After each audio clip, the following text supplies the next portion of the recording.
তুমি যে মোৰ শুকান মন নিয়ৰৰে চেঁচা কোবাল নামি অহা ৰ'দৰে লৈ মোৰ দেহৰ প্ৰতি পুৱা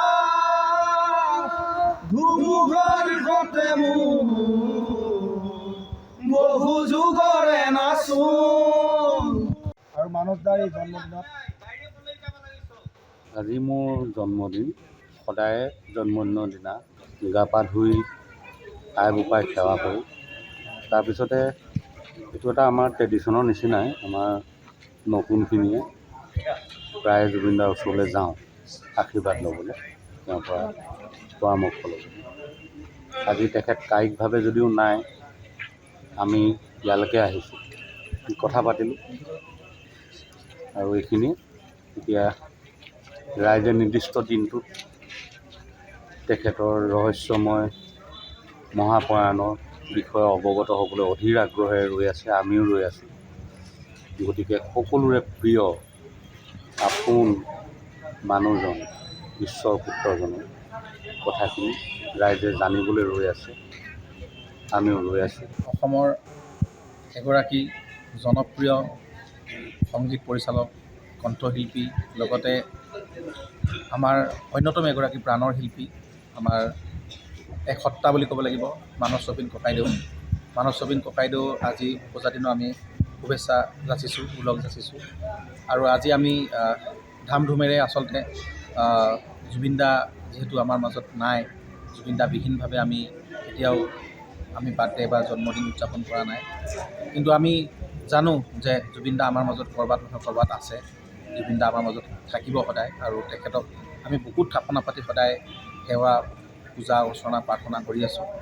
আৰু আজি এই জুবিন ক্ষেত্ৰলৈ আহি আমি মানস দাৰ জন্মদিনৰ দিনা আমি চাকি বন্তি জ্বলাই তেখেতক আমি কিছুমান কথা মনৰ কথা ক'লোঁ।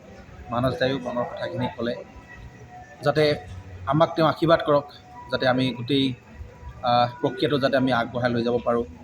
তেওঁ ন্যায়ৰ পৰা তেওঁৰ যিখিনি জুবিন দাৰ এক বিশাল সত্তা আছিলে, তেওঁৰ সৃষ্টিৰাজি আছিলে, সকলোখিনিক যাতে আমি জীয়াই ৰাখিব পাৰোঁ, আমি আগুৱাই লৈ যাব পাৰোঁ। আৰু গোটেই প্ৰক্ৰিয়াটো, এই ন্যায়ৰ যিটো প্ৰক্ৰিয়া, এই যুঁজখন চলি আছে, সঠিকভাৱে যাতে আমি ন্যায় পাওঁ, সেই কথাটো আজি মানস দাই জুবিন দাক বাৰে বাৰে মই কৈ থকা শুনিছোঁ। আৰু আমাৰ সেয়া বুকুৰ প্ৰাৰ্থনা। গোটেইখিনি জুবিন দাই সকলোখিনি চাই আছে, দেখিছে। আৰু এই বিশেষ দিনটোত মানস দায়ো আজি আহি তেওঁৰ পৰা আশীৰ্বাদ গ্ৰহণ কৰিলে। আমি আচলতে এই মুহূৰ্তত আমি ভাষাহীন হৈ পৰিছোঁ। ইয়ালৈ আহিলে কিবা এটা মনত এটা সান্ত্বনা পাওঁ, আৰু যেন সঁচাকৈ জুবিন দাৰ লগতে জুবিন দাক লগ ধৰিবলৈ আহিছোঁ, জুবিন দাক কথা পাতিব আহিছোঁ, তেনেকুৱা লাগে।